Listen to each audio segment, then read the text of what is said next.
In May 1940, the British Empire stood on the edge of total collapse. In just 21 days, the German military unleashed an unprecedented style of warfare, the Blitzkrieg, slicing through the dense forests of the Ardennes. German armored columns completely bypassed the heavily fortified French Maginot Line, shattered the Allied forces, and trapped the entire British expeditionary force along the narrow beaches of northern France.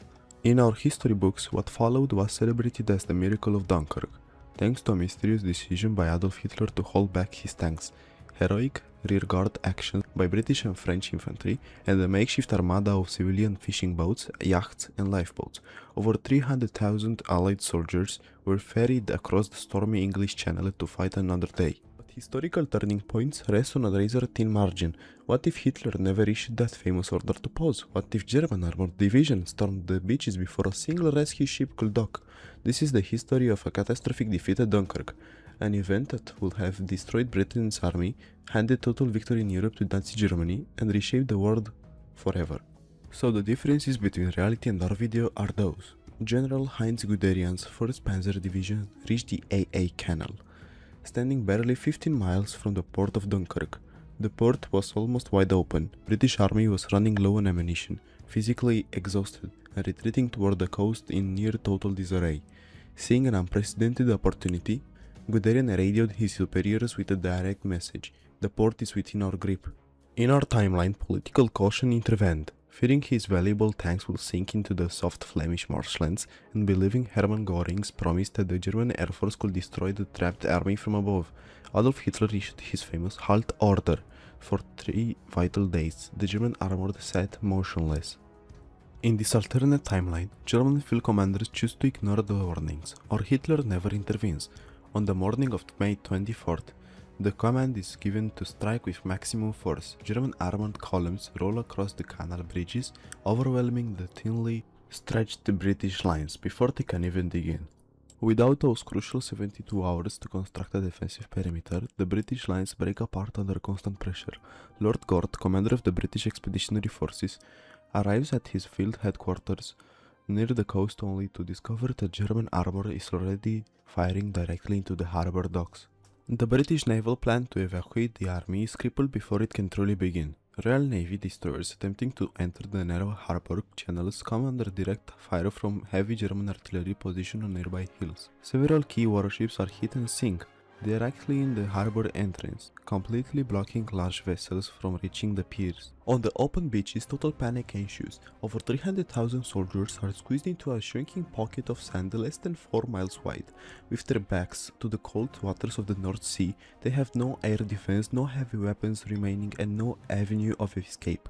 By May 28th, continuous artillery bombardment and airstrikes make the situation entirely hopeless. To prevent the total massacre of his trapped army and the relentless aerial bombardment, Lord Gort is forced to make the most painful decision in British military history. On the afternoon of May 29, 1940, he officially ordered his forces to surrender. The scale of the disaster is staggering. In a single week, Great Britain loses over 200,000 military personnel as prisoners of war, alongside more than 100,000 French troops. The British military leaves behind over 2,000 artillery cannons, 65 transport vehicles, 400 tanks, and massive stockpiles of ammunition. In a matter of days, the United Kingdom loses its entire professional standing army. Almost every experienced officer, non-commissioned officer, and frontline battalion is marched off into German prisoner of war camps across Eastern Europe. The home island is left virtually defenseless against invasion. When news of the surrender reaches London, political shockwaves tear through Parliament. Prime Minister Winston Churchill, who had been in office for less than a month, faces a desperate nation in shock. In our history, Churchill used the successful rescue at Dunkirk to unite the country with his famous speech promising to fight on the beaches. But an army that has been completely captured cannot be framed as a victory. Foreign Secretary Lord Halifax, a long-time advocate of a negotiated peace, leads an immediate political revolt inside the war cabinet. Halifax presses the government, arguing that with the entire regular army captured, all heavy equipment lost, and France collapsing, continuing the war is no longer an act of courage, but the absolute destruction of the nation. Facing intense pressure from his own party and the terrified public, Churchill loses his political majority and resigns. Lord Halifax is named Prime Minister. In August 1940, representatives from Great Britain and Germany assembled in the historic city of Osnabrück to sign a formal peace treaty, officially ending hostilities between the two empires. Under the strict terms of the agreement, the British Army is restricted to a small home defense force of 100,000 men. The Royal Navy agrees to remain neutral and demilitarize key North Sea ports.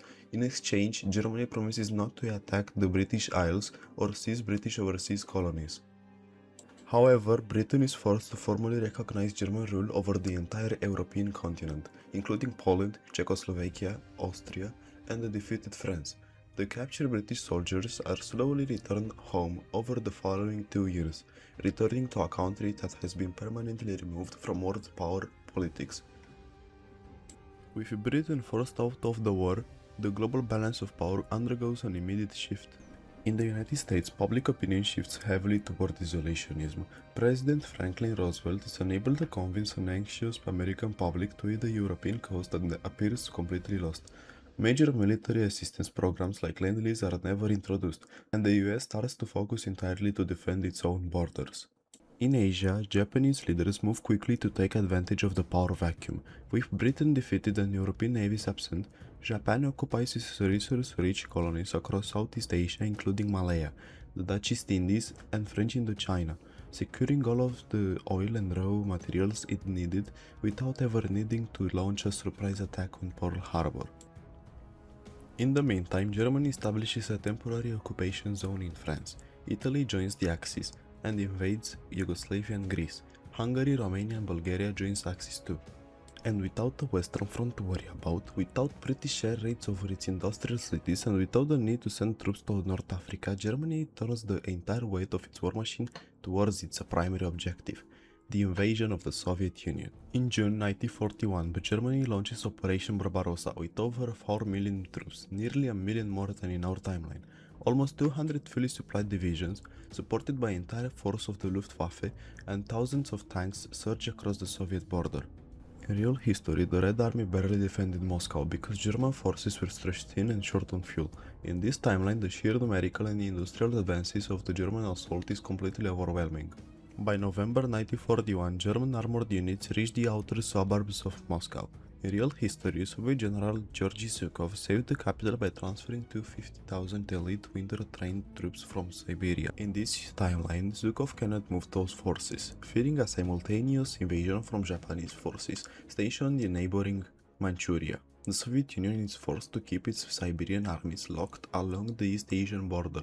Moscow is left to defend itself with limited militia and depleted regular units. Following a brutal month-long battle through the snow-covered streets of the capital, German forces capture Moscow. In late December, the fall of the city destroys the central command, communication and railway hub of the entire Soviet state. By 1943, organized Soviet military resistance collapses into small, isolated pockets behind the Ural Mountains. Nazi Germany establishes brutal administrative control over vast territories across Eastern Europe, securing complete access to agricultural lands and industrial resources. The world settles into a cold, divided global order, dominated by three isolated powers. First, a massive German Reich controlling the entire European continent and Western Russia. Second, an expanded empire of Japan dominating East Asia and the Pacific. And third, an isolated US heavily armed with nuclear weapons developed under the Manhattan Project to secure the Western Hemisphere from foreign intervention. Today, Dunkirk is a quiet, peaceful coastal town. Looking back at the summer of 1940, it is easy to view the events of World War II as an inevitable march toward an Allied victory. But history is never guaranteed. The survival of free democratic nations in the 20th century depended heavily on a few critical days in May 1940, when an army managed to escape from a trap on the sand, ensuring that the fight for Europe was not lost in its fiery first year. So if you like my video, you can drop a like, subscribe and watch another video on my channel. This was my very first video narrated by me, so it was pretty hard for me.